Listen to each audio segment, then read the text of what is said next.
everyone, my name is Adhithi Ravichandran and welcome to my course GraphQL The Big Picture. I'm a software consultant, speaker, blogger and a passionate teacher. You can follow me on Twitter at Adhithi Ravi or visit my website adhithiravichandran.com to learn more about me.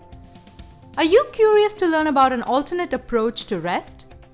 GraphQL is a query language for your API. Did you know it gives clients the power to ask for exactly what they need and returns exactly that? Apps using GraphQL are fast and stable because they control the data they get. If you want to learn more about GraphQL and find out if it would be a good fit for your business needs, this course will be right for you.